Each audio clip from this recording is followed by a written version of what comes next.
En Égypte, aussi bien à l'époque islamique que romaine ou pharaonique, le système politique a toujours été fondé sur la personnalisation du pouvoir. Quel que soit le titre du dirigeant, c'est avant tout à lui que les Égyptiens prêtent allégeance. Lui seul détient les rênes du pouvoir. Et cet homme fort s'appuie sur l'armée pour asseoir son règne.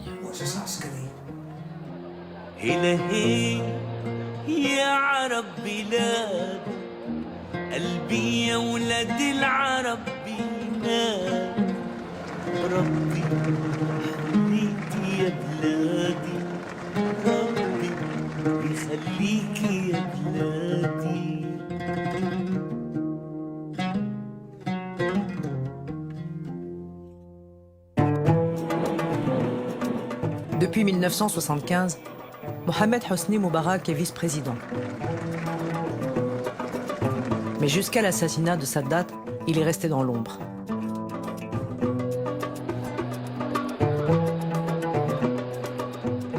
Désormais, le pays est en proie à l'incertitude et le nouveau président, encore blessé après l'attentat, doit agir vite.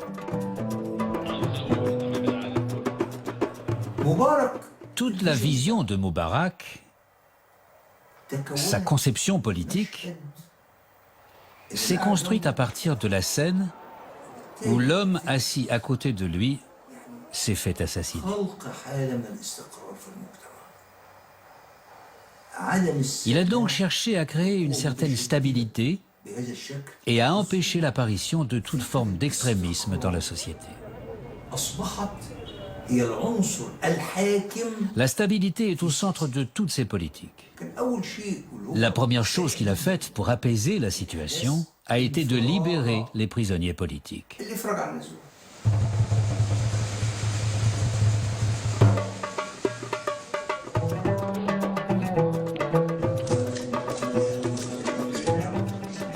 Sadat avait fait arrêter 1536 personnalités politiques pour réduire au silence toute opposition au traité de paix avec Israël. Après sa mort, les États-Unis craignent que le nouveau président ne revienne sur ses engagements. Moubarak les rassure. Il n'a pas l'intention de tout remettre en question. Sa priorité est avant tout de stabiliser la scène politique intérieure.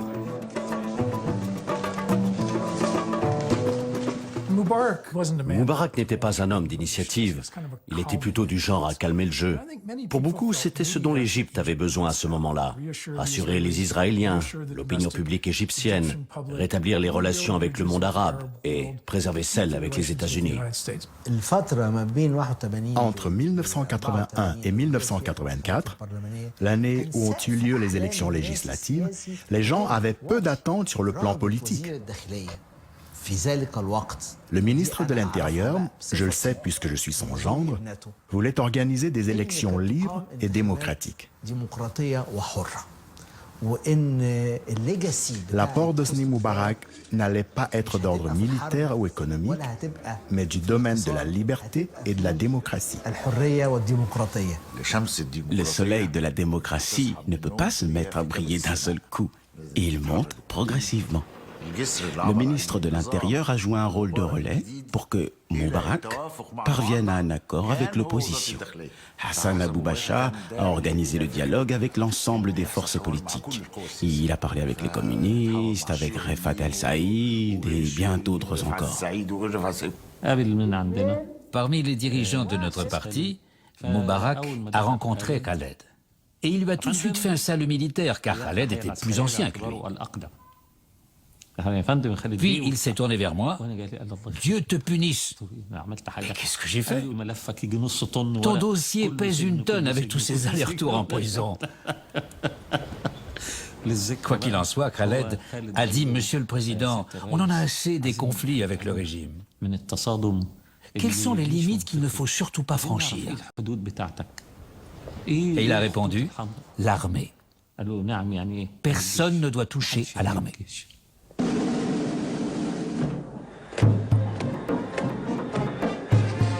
Comme ses prédécesseurs, Moubarak est officier.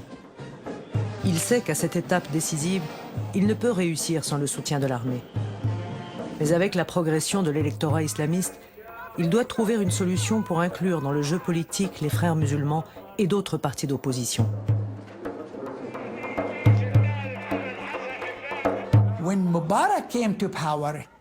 Quand Moubarak est arrivé au pouvoir, il a créé une distinction entre ceux qu'il appelait les islamistes traditionnels et ceux qui se plaçaient hors la loi. Et il a donc permis aux frères musulmans de se présenter aux élections nationales.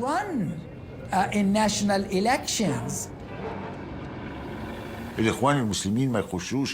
frères musulmans ne pouvaient pas se présenter au Parlement sous leur propre bannière, car leur groupe était interdit. Fouad Sirageddine a changé la donne en leur proposant de s'allier à son parti, le Wafd. Le parti Wafd, ennemi traditionnel des frères musulmans, est un parti libéral fondé en 1919.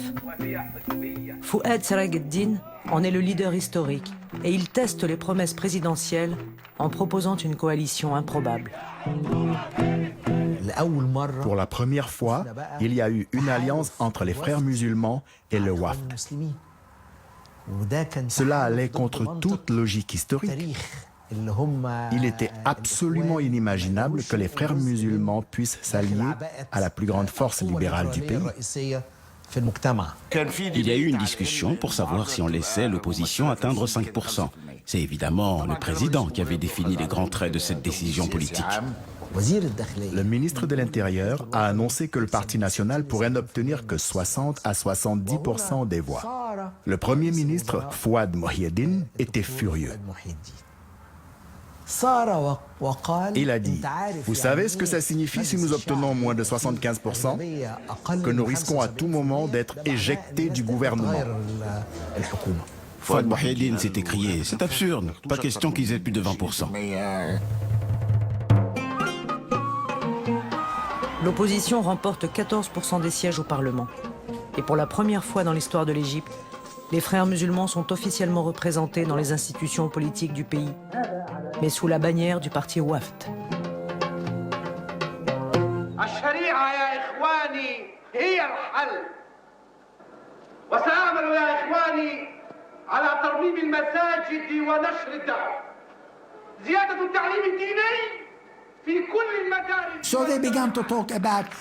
Ils ont commencé à parler de changer des lois. Mais le système ne permettait d'adopter aucune loi sans l'aval du parti au pouvoir. Ça a généré une grande frustration chez les frères musulmans. Et les plus jeunes d'entre eux ont commencé à quitter l'organisation pour rejoindre des groupes djihadistes plus militants en Égypte et hors de l'Égypte. Après l'assassinat de Sadat, les services de sécurité en avaient marre d'arrêter des islamistes tous les 4 matins. Donc ils ont fini par leur dire « On ne veut pas de problème. Si vous voulez faire le djihad, allez le faire en Afghanistan. »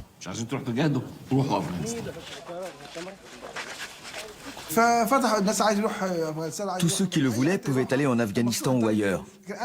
Je suis allé au Pakistan. Je voulais réunir de l'argent pour aller faire des études en Europe ou aux États-Unis.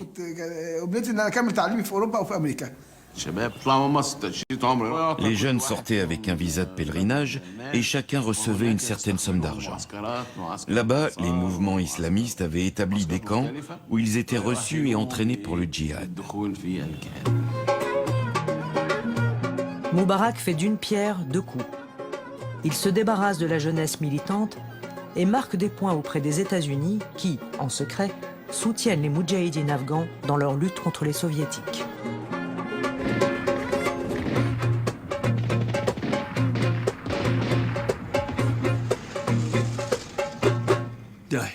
L'aide que les Américains apportaient aux Moudjahidines devait servir à contrer les Soviétiques.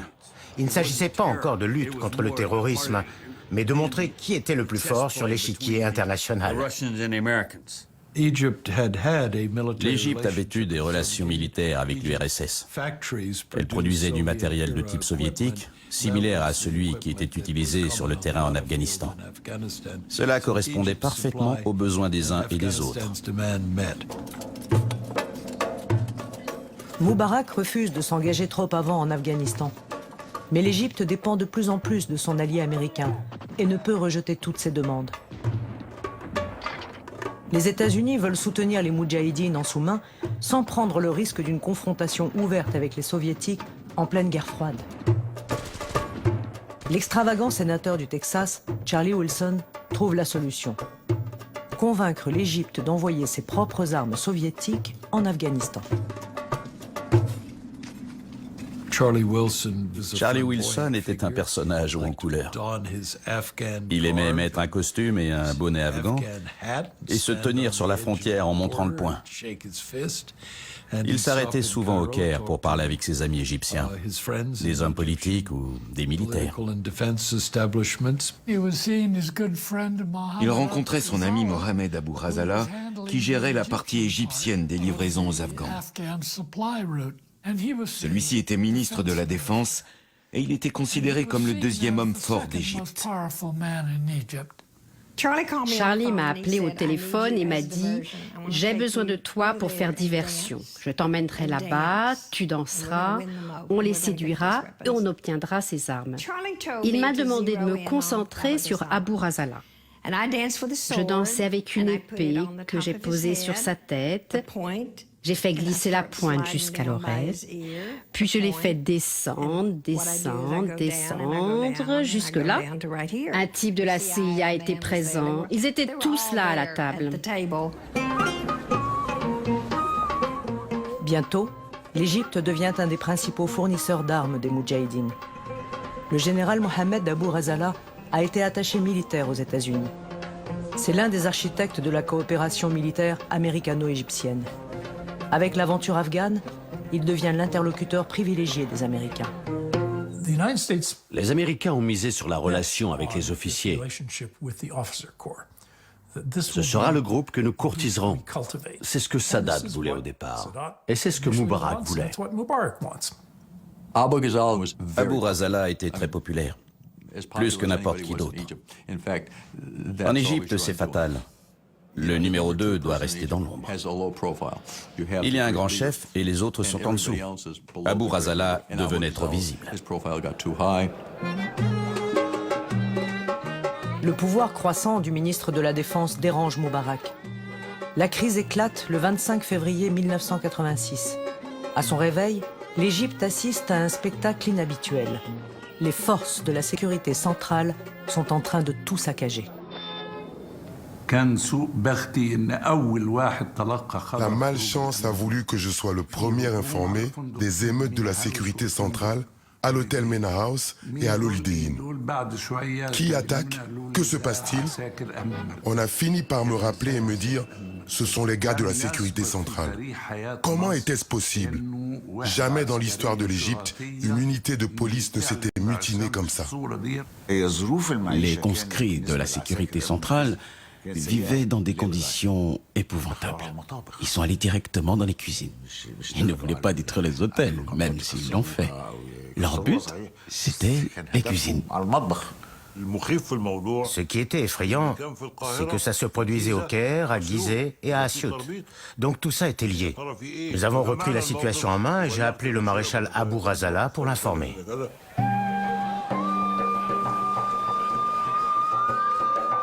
Au sommet de l'État, c'est la panique. On croit que les islamistes ont infiltré la police et que les émeutes constituent la première étape d'une tentative de prise de pouvoir. Il n'y a pas un instant à perdre. Abou Razala prend l'initiative d'envoyer l'armée dans la rue. La sécurité centrale étant perdue, on a appelé l'armée. Si celle-ci ne tenait pas, le pays allait s'effondrer, ce serait un désastre. J'ai appelé le maréchal Abou Razala. Voici le plan pour que l'armée reprenne le contrôle. Merci d'informer le président. Le président devait être au courant que des soldats se baladaient au Caire. Il ne fallait pas qu'il croie qu'ils allaient faire quelque chose. Moubarak n'a jamais nommé de vice-président. Il n'avait pas confiance. Et il était peut-être aussi un peu paranoïaque.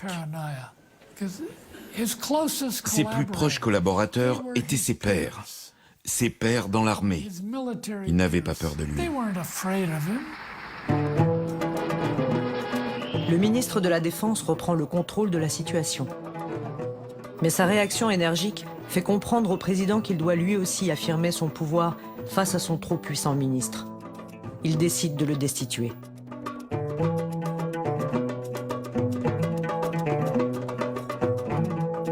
Quelques mois plus tard, quand Saddam Hussein envahit le Koweït, Moubarak saisit l'occasion de réaffirmer sa position d'allié le plus précieux de l'Amérique.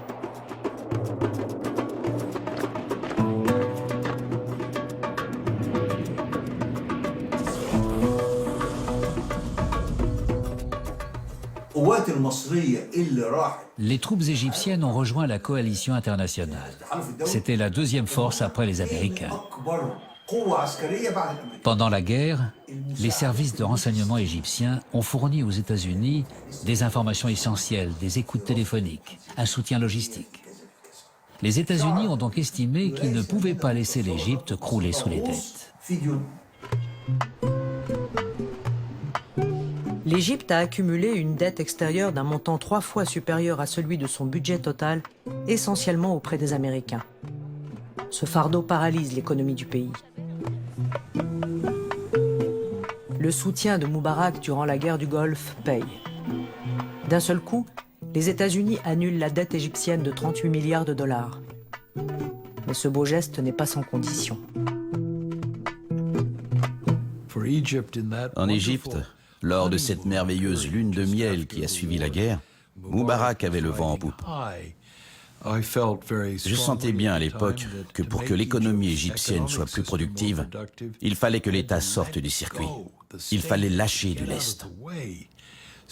Les entreprises publiques étaient particulièrement inefficaces. Il fallait privatiser.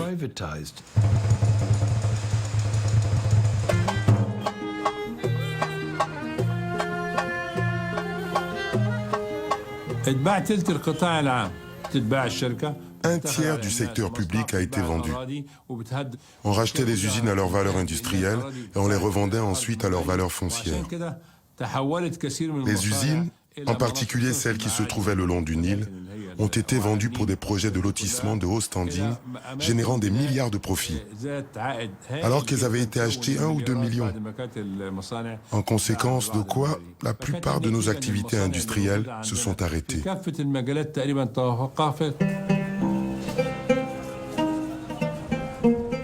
Moubarak n'a rien prévu pour que les plus pauvres profitent aussi de la relance économique. Les nouvelles politiques consolident l'alliance du pouvoir et de l'argent qui s'était développée sous la présidence de Sadat. La privatisation fait apparaître une nouvelle classe de magnats des affaires, dont beaucoup ont des liens directs avec le président. L'armée observe ces nouveaux venus avec méfiance. L'armée croyait dans le secteur public et dans sa bonne gestion. La vente du secteur public à des privés était quelque chose que l'armée ne pouvait pas digérer. Le milieu des affaires se méfiait de l'armée. Il la voyait comme une concurrente. Ils avaient des relations conflictuelles, voire hostiles, et de rivalité. Pour tout terrain où l'on voulait implanter un projet, il fallait que l'armée donne son autorisation. Peu à peu, elle s'est mise à dicter où et comment les projets devaient se faire. La répartition des rôles n'était pas claire, étant donné que les projets de l'armée étaient en concurrence avec ceux du secteur privé. Il y avait des hôpitaux de l'armée, une assurance médicale et ainsi de suite. Toutes sortes d'entreprises. De toute évidence, le secteur privé était perdant.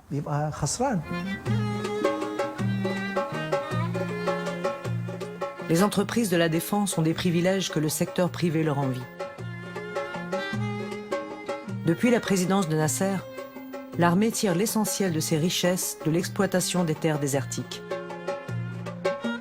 Des villes entières de logements de luxe ont poussé à la périphérie du Caire. L'armée détient un tiers de l'économie nationale. Elle possède toutes sortes d'industries. Mais elle n'est soumise à aucun organisme de contrôle ou de réglementation, à aucune supervision de la société civile ou d'une des deux chambres du Parlement. Moubarak manquait de fermeté. Il écoutait les hommes d'affaires se plaindre, mais il laissait l'armée continuer à faire ce qu'elle voulait. C'était un équilibre. L'armée était son soutien majeur, et il ne voulait pas la heurter. Il comptait néanmoins sur les hommes d'affaires pour diriger l'économie. Donc, il jonglait pour garder un certain équilibre entre les deux forces. Moubarak ne défend pas suffisamment les intérêts de l'armée et laisse ainsi s'ouvrir une première faille dans le soutien des militaires. Cependant, l'économie est en pleine reprise et les élites se battent pour obtenir toujours plus d'avantages. La plupart des Égyptiens vivent pourtant encore sous le seuil de pauvreté. Et comme le gouvernement réduit subventions et dépenses publiques, de plus en plus de gens ont recours au réseau d'œuvres sociales des frères musulmans. Les services hospitaliers se sont effondrés suite à la libéralisation. Un citoyen qui allait à l'hôpital ne trouvait pas de médicaments, de pansements, de désinfectants, pas même de seringues. Et la clinique islamique qui venait d'ouvrir à côté fournissait tout cela. L'État avait tout simplement abandonné son rôle. Je peux citer un intellectuel égyptien, un professeur, un laïc, qui avait des filles qui portaient des djinns. Ce n'était pas ce que nous appelons des ONM. Vous savez, des objets noirs en mouvement, couvertes de la tête aux pieds. Elles étaient tout à fait laïques et modernes. Mais ce monsieur m'a dit, nous allons dans les hôpitaux des frères musulmans, car ils fournissent des services à un tarif que je peux me permettre. Le rôle social des frères musulmans prend de l'ampleur en octobre 1992, quand un tremblement de terre particulièrement destructeur ravage les quartiers les plus pauvres du Caire.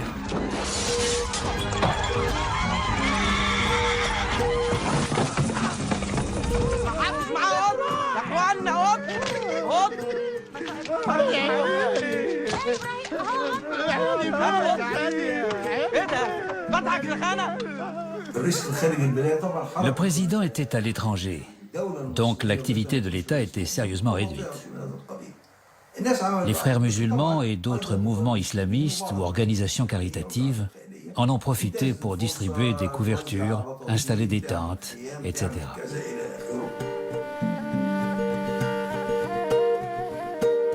Le tremblement de terre fait 545 morts, 6 000 blessés et laisse plus de 50 000 personnes sans abri.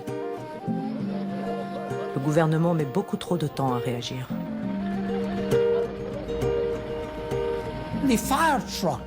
Les camions de pompiers et les ambulances n'étaient pas en état de marche ou étaient mal entretenus. Difficile de ne pas se demander pourquoi. C'était un échec de l'État, une révélation de la corruption qui s'était exacerbée avec le régime. Et pas seulement le régime militaire. Il y avait aussi les services de sécurité et le milieu des affaires. Tous ces millionnaires, tous ces milliardaires qui avaient des accointances avec le régime. Les frères musulmans sont félicités pour le rôle qu'ils jouent lors du tremblement de terre. C'est un moment de trêve. Le gouvernement est soulagé de pouvoir abandonner la prise en charge des plus pauvres au vaste réseau d'œuvres sociales des frères musulmans.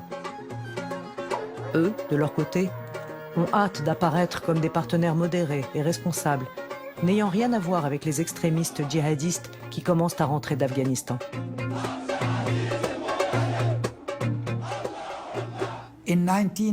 En 93-94, les frères musulmans ont décidé de commencer à accepter les règles du jeu et de renoncer à faire un travail de sape. Mais les djihadistes n'étaient pas du même avis. Tous nos hommes ont quitté l'Afghanistan à la fin de la guerre, quand les conflits internes ont commencé. La Jama'a al-Islamiyya est devenue bien organisée à l'étranger et a envoyé des gens commettre des attentats en Égypte, comme la tentative d'assassinat du Premier ministre Atef Sedki. L'État est alors intervenu avec l'affaire appelée « Les revenants d'Afghanistan », qui a permis d'empêcher les jeunes ayant reçu une formation militaire de revenir après la victoire des Moudjahidines.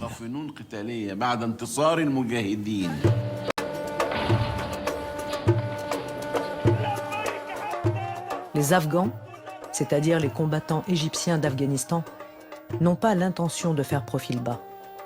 Ils font pression sur l'État pour qu'il impose la charia. Le ministre de l'Intérieur, Zaki Badr, choisit l'affrontement. Les revenants d'Afghanistan ont été un véritable casse-tête pour la sécurité. Et avec Zaki Badr comme ministre de l'Intérieur, la situation était explosive. Il ne voulait pas qu'on arrête les suspects et il disait « Ils intentent ensuite des procès pour torture, etc. Puisqu'ils nous attaquent, on riposte. C'est la guerre. » De 1981 à 1986, il n'y a pas eu un seul attentat. Le ministre de l'Intérieur nous a ordonné de tirer pour tuer.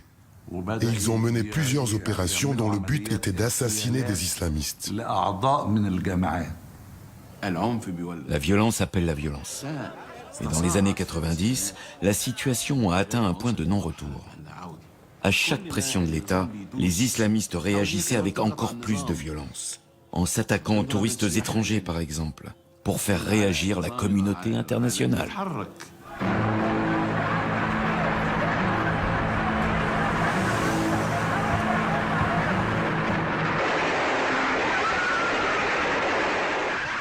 Depuis 10 ans, des attaques terroristes élaborées viennent régulièrement troubler la vie politique égyptienne.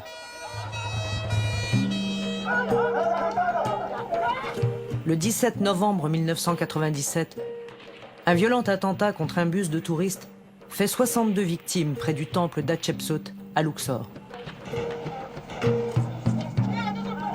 Ce massacre marque un tournant décisif. Même les extrémistes de la Jama'a al-Islamiyya le condamnent ouvertement et s'engagent à renoncer à la violence.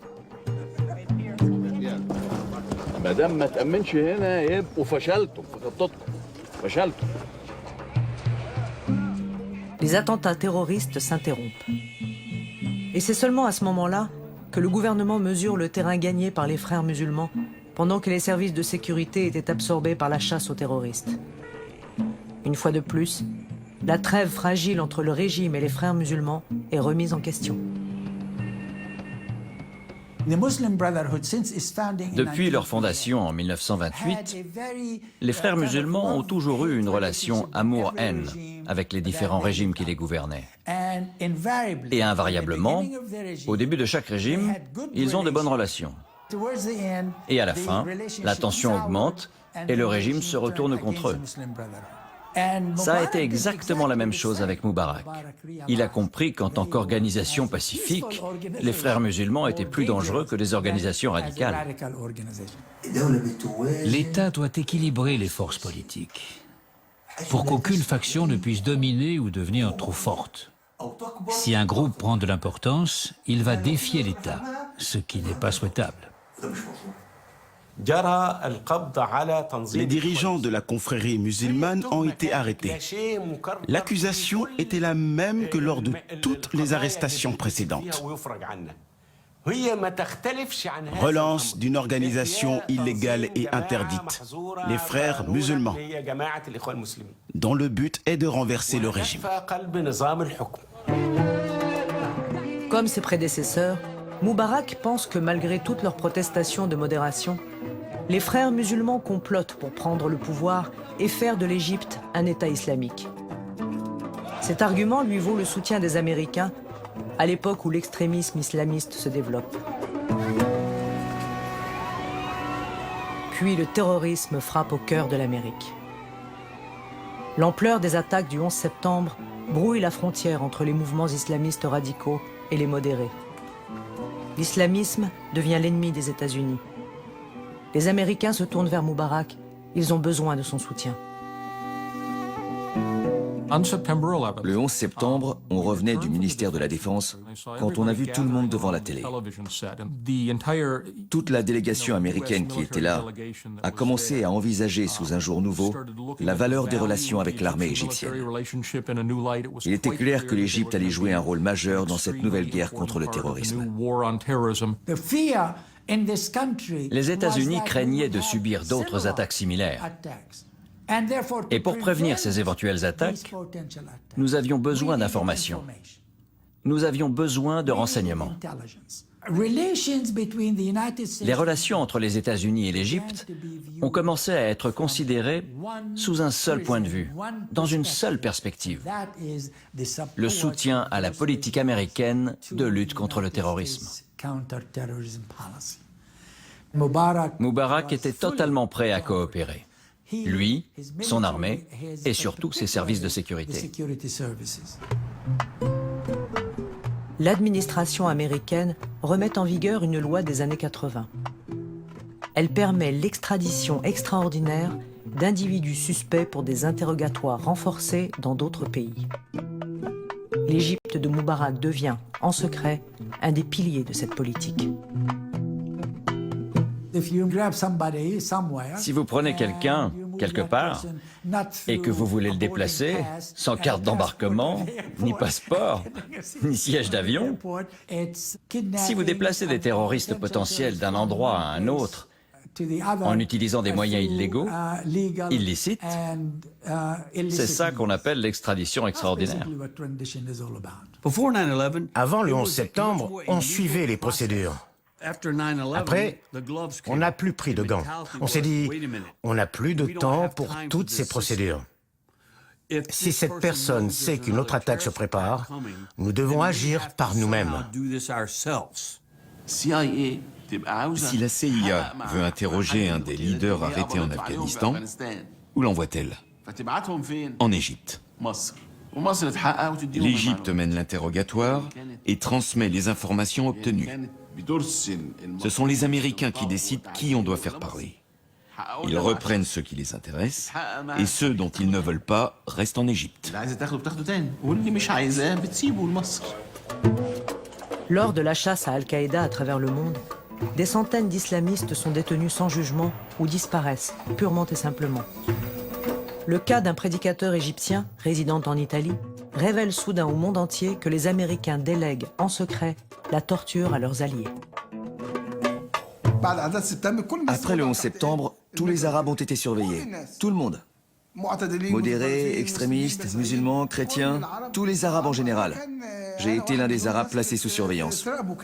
Je m'occupais de la menace d'Al-Qaïda sur le plan mondial. Je faisais partie de la direction. Abou Omar est à Paris. Les avis étaient partagés au sein du gouvernement américain quant à savoir si c'était un terroriste de grande envergure. Cela a été discuté et une décision a été prise.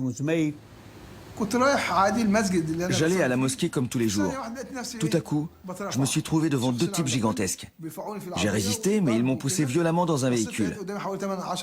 Puis, j'ai vu une dizaine de personnes portant des cagoules et des uniformes des forces spéciales. Ils m'ont entouré toute la figure avec de l'adhésif. Ensuite, ils m'ont emmené. Et j'ai senti mon cœur se soulever. J'ai compris que j'étais en avion. J'entendais le moteur. Abou Omar est emmené directement de la piste d'atterrissage dans un établissement égyptien de haute sécurité pour un soi-disant interrogatoire renforcé par de hauts responsables égyptiens. L'un d'eux m'a dit « Je vais te poser une question. Réponds par oui ou par non, rien d'autre. Acceptes-tu de retourner en Italie par le même avion et de travailler pour nous en échange ?» J'ai répondu non. À partir de là, ils m'ont torturé. Ils me demandaient les noms des Égyptiens là-bas, leur travail, leur adresse. Ils m'ont montré des photos d'Égyptiens, de Tunisiens, etc., en me demandant si je les connaissais. J'ai dit tout ce que je savais. Abou Omar est détenu et torturé pendant 2 ans. À sa libération, on lui ordonne de garder le silence sur ce qu'il a subi. Malgré son calvaire, il décide de parler. Son cas met en lumière la politique d'extradition. Cela encourage d'autres détenus à révéler l'ampleur des tortures pratiquées par le régime égyptien. Même Moubarak se sait intouchable. L'impunité est garantie par la nécessité de lutter contre le terrorisme.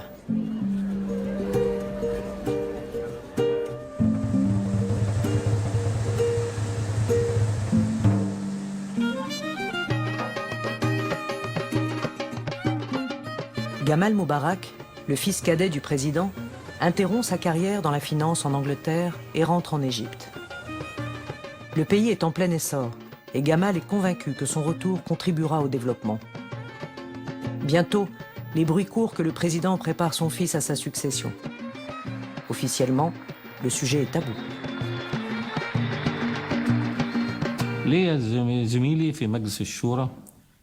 Un de mes collègues au Parlement est un cousin de la première dame, Madame Suzanne. Je lui ai demandé, c'est vrai que le président veut nous léguer à son fils? Il m'a répondu, je lui ai posé la question il y a quelques jours. Et il s'est écrié, dis à ta cousine que l'Égypte n'est pas une plantation que j'ai reçue de mon père et que j'ai peur que notre fils se fasse assassiner. Les militaires étaient contre cette succession, peut-être parce qu'ils ne voulaient pas que l'Égypte soit dirigée par un civil. 15 jours plus tard, il est revenu me voir. Je voulais te prévenir que ce que je t'ai dit l'autre fois a changé. Le chef a choisi son fils comme successeur. Les responsables à cette époque considéraient que si c'était comme ça que le président avait décidé d'organiser sa succession, eh bien, c'est comme ça que ça se passerait. La plupart des responsables américains voyaient Gamal comme quelqu'un avec qui ils pouvaient traiter. Il était aimable, courtois, il parlait très bien anglais, c'était un homme d'affaires. Il était susceptible d'être un moteur de la modernisation s'il devenait président. Gamal est écouté par son père. Il veut introduire une nouvelle pensée pour réformer et libéraliser l'Égypte, autant sur le plan politique qu'économique.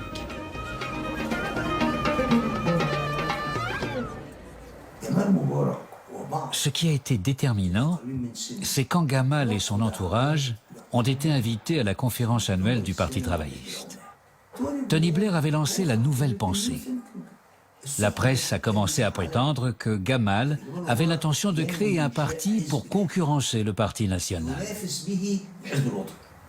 Nous parlions du nouveau parti et de ses membres. J'avais même écrit un manifeste. À un moment, il a dit « Arrêtons. Il faut d'abord qu'on prenne un conseil politique. » Le docteur Osama El-Bez est venu nous écouter. Nous parlions de libéralisation économique et politique, de concurrence entre les partis. Il nous a dit « Arrêtez. Vous ne pouvez pas faire ça. Le fils du président ne peut pas être dans un parti qui lui est opposé. Je vous suggère, à Gamal et à toi, de rejoindre le Parti national et de travailler à vos réformes au sein du parti. » Le Parti national a été restructuré et 6 nouveaux membres ont rejoint le secrétariat. Gamal Moubarak, Ibrahim Kemel, moi-même, Ahmed Rez, etc. On se démarquait tous de la pensée traditionnelle du parti. Chacun à sa façon était un réformateur. Nous avons défini une stratégie pour lancer différentes réformes, pour changer ceci ou cela. Gamal Moubarak et son entourage d'hommes d'affaires veulent faire de l'Égypte un pays compétitif à l'échelle mondiale. La politique, dite de la nouvelle pensée, encourage la jeunesse égyptienne à maîtriser l'outil informatique et à se connecter au monde et ses évolutions. La liberté de l'Internet qui permet la diffusion de la télévision par satellite, met fin à la censure des médias. Ce sera une première étape, mais surtout, Gamal Moubarak est déterminé à transformer le parti au pouvoir. Il ne doit pas se limiter à distribuer des faveurs, mais devenir le moteur de la renaissance égyptienne. Des dissensions sont apparues entre la nouvelle garde et la vieille. C'était le cercle des proches du président, qui faisait déjà partie de l'entourage de Sadat et qui étaient pour la plupart membres de la Ligue de la jeunesse de Nasser. Toujours les mêmes, indéboulonnables. Puis des gens comme moi ont dit qu'ils voulaient une réforme. Un ministre en exercice depuis 15 ans m'a dit « Écoutez, docteur, comprenez bien que nous vivons dans une dictature. Ce que vous faites peut gravement ébranler la vie politique de l'Égypte. Et si cela arrive, ça va être le chaos. » Il a ajouté, « L'Égypte a toujours été dirigée par un pharaon et on ne doit pas le déstabiliser. »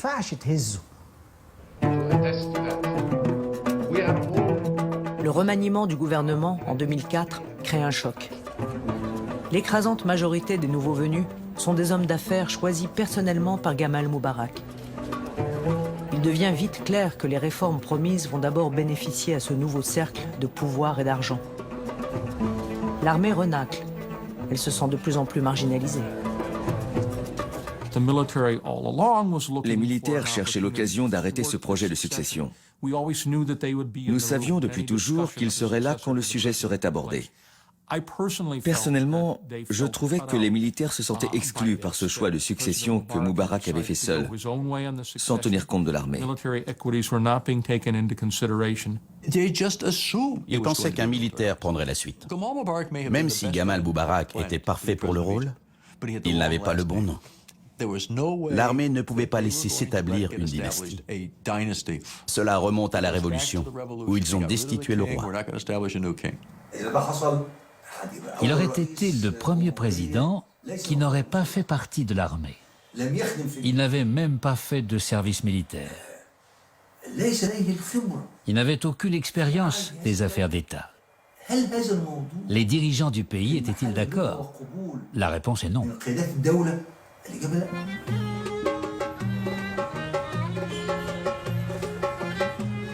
Malgré une certaine réticence, la santé défaillante de Hosni Moubarak le pousse à déléguer certaines tâches à son fils, bien que celui-ci n'occupe aucune fonction officielle au gouvernement. Gamal et son entourage dominent maintenant la scène économique et politique du pays.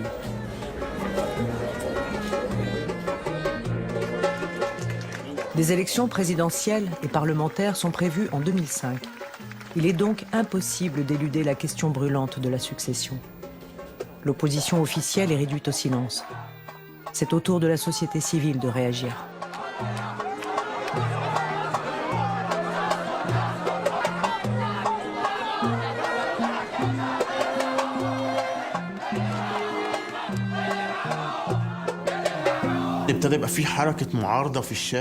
Une vague d'opposition civile, appelée Kefaya, AC, est née dans la rue. Elle s'opposait à Moubarak en personne et dénonçait la succession comme un complot.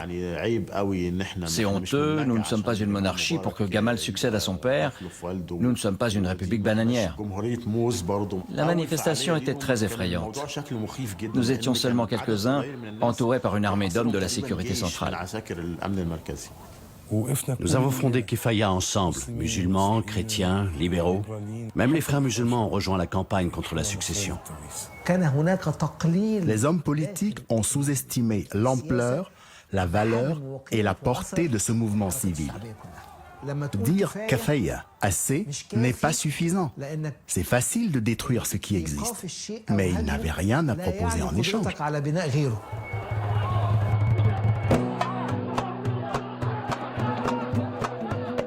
L'année précédant les élections, ont lieu de nombreuses manifestations.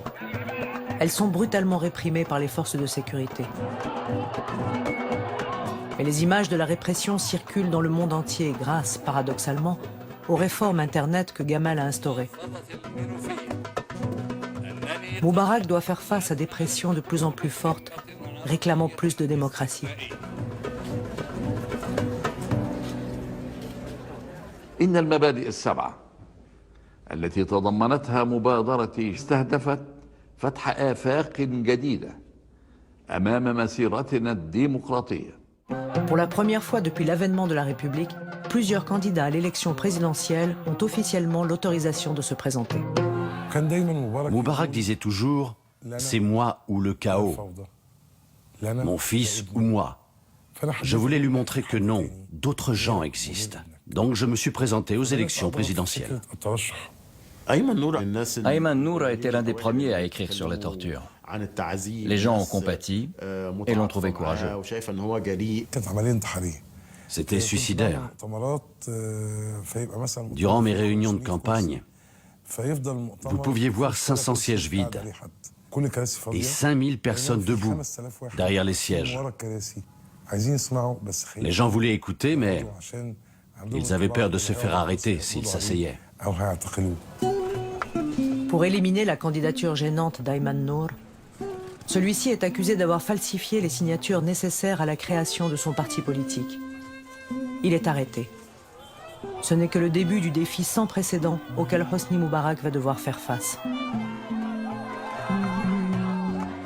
Ayman Nour remporte officiellement 7,3% des suffrages et le président Moubarak est réélu pour un 5e mandat.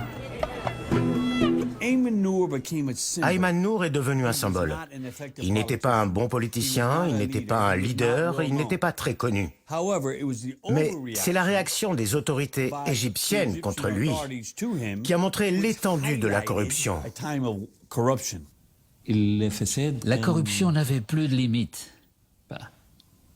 Ahmed Hez et les gens de son acabit, tout l'entourage prenait, pillait, s'en mettait plein les poches. Il fallait attaquer ce groupe. Cela permettait de déstabiliser le projet de succession et d'ébranler Moubarak lui-même. Dénigrer Ahmed Hez, c'était dénigrer cette classe qu'il représentait.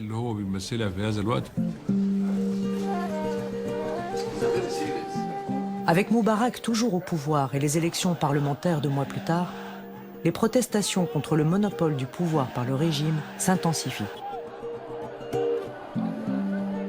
Le président décide de relâcher la pression. Il va laisser un peu de place aux vieux ennemis du régime, les frères musulmans. Je me souviens avoir vu en rentrant chez moi un slogan « Votez pour le candidat indépendant à tel ». Mais le logo était celui des frères musulmans.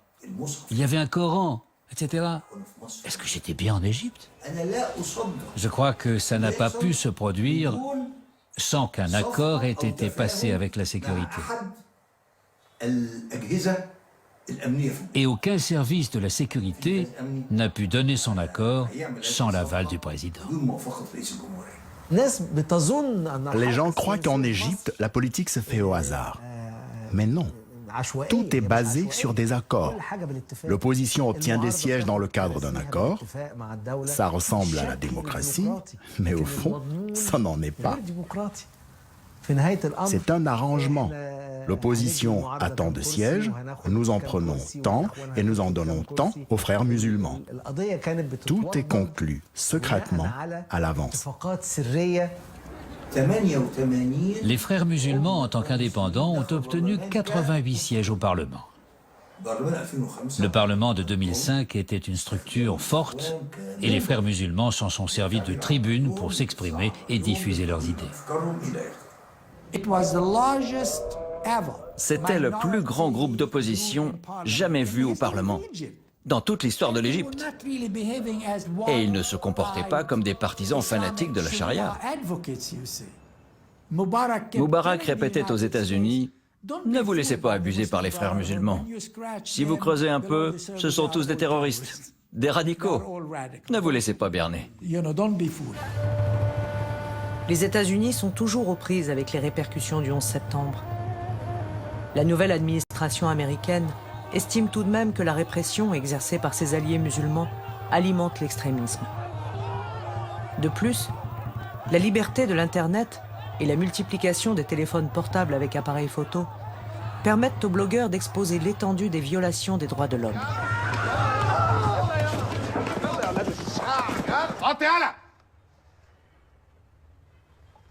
احنا لازم نخرج من هنا ولازم اهالينا يعرفوا اننا محبوسين. يا ده اهاليك هم اللي جابوك هنا عشان ما عرفوش يربوكوا. هاتهم كلهم. C'était normal de se retrouver au poste de police et de se faire frapper.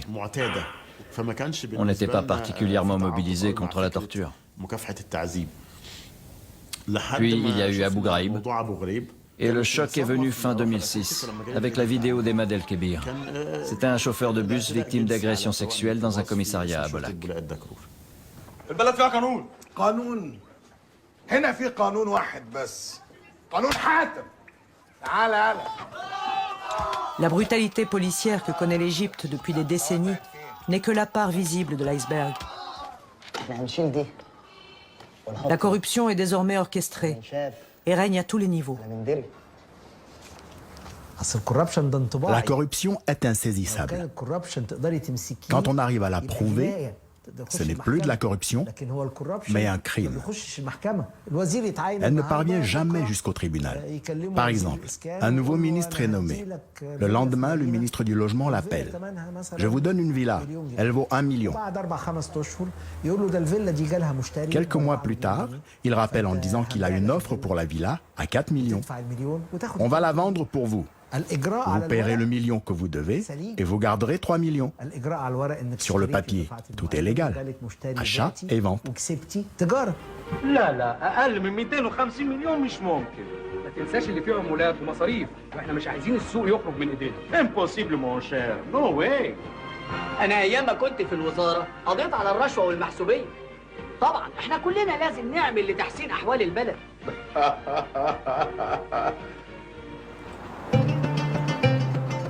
Tout le monde ferme les yeux sur l'enrichissement peu orthodoxe et le népotisme de la classe dirigeante.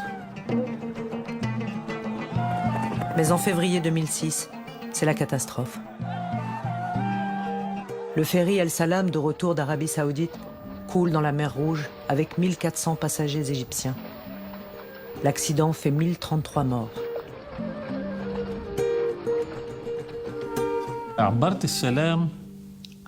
Avec le ferry El Salam, la corruption a éclaté au grand jour.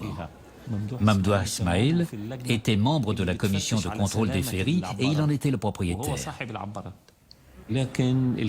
Mais le véritable désastre a été causé par l'impossibilité de faire intervenir l'unité navale sans l'autorisation du maréchal. Le maréchal dormait et personne n'osait le réveiller. Les gens auraient pu être sauvés. Les unités étaient là. Mais l'officier ne voulait pas réveiller le maréchal.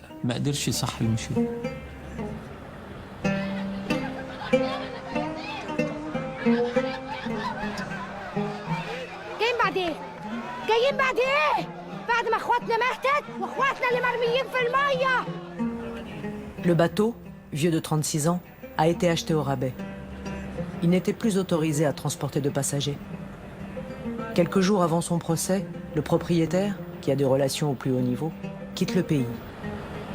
Quand les choses sont devenues graves, il a tout simplement pris l'avion, comme si de rien n'était, avec le soutien de Zakaria Azmi, qui est le directeur du secrétariat du président. Ismail fait appel de sa condamnation depuis l'Europe où il s'est réfugié. En 2009, au grand désespoir des familles des victimes, le tribunal, bien disposé envers lui, le déclare non coupable. L'impunité atteint de nouveaux sommets. Cette même année, le président Moubarak, âgé de 82 ans, prend tout le monde par surprise en annonçant qu'il se présentera pour un 6e mandat. Les élections parlementaires de 2010 semblent faites pour lui permettre de prolonger son règne.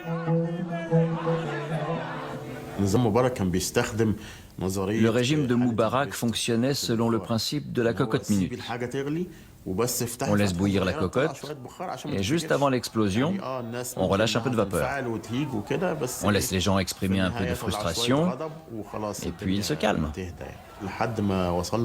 Mais lors des élections de 2010, quand le régime a remporté 100% des sièges au Parlement, La fraude était vulgaire. C'était indécent. C'était une erreur stratégique, car la fraude était flagrante. Il est impossible qu'un parti, quel qu'il soit, passe de 88 sièges à 0.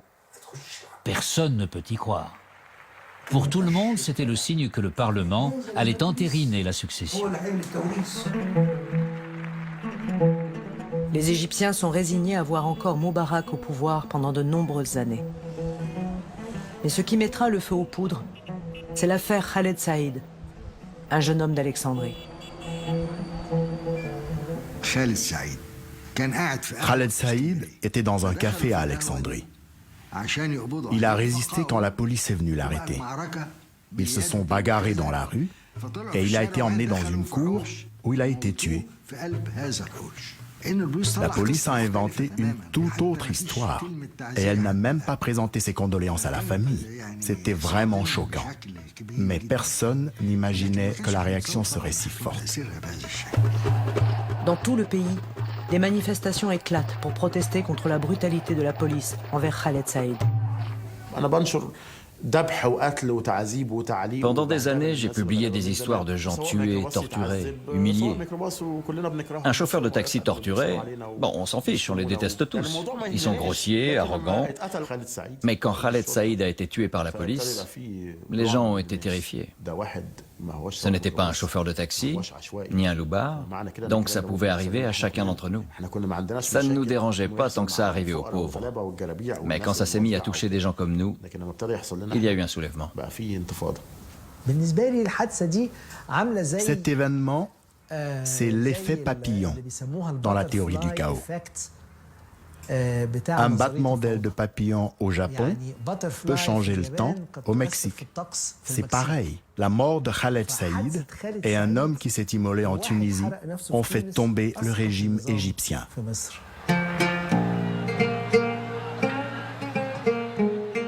Le 25 janvier 2011, c'est la 59e journée de la police, la commémoration annuelle de l'événement qui a marqué le début de la révolution en 1952 contre le colonialisme britannique. 60 ans plus tard, jour pour jour, les Égyptiens marchent à nouveau vers le centre du Caire. En avançant vers la place Tahrir, ils brandissent les mêmes slogans que leurs aînés. Eux aussi demandent du pain, la liberté et la justice sociale.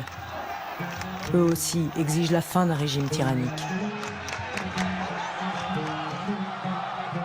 Et cette fois, leur colère est dirigée contre le dernier pharaon en date, le Raïs Hosni Moubarak, membre de la dynastie militaire qui depuis 60 ans dirige l'Égypte et promet de libérer le peuple.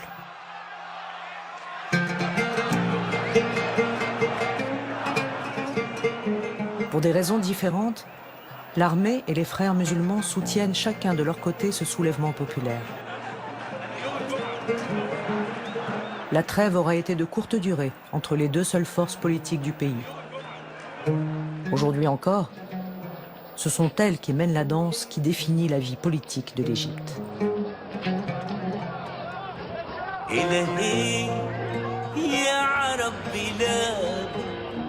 قلبي يا ولاد العرب بينام ربي حريتي يا بلادي ربي يخليكي يا بلادي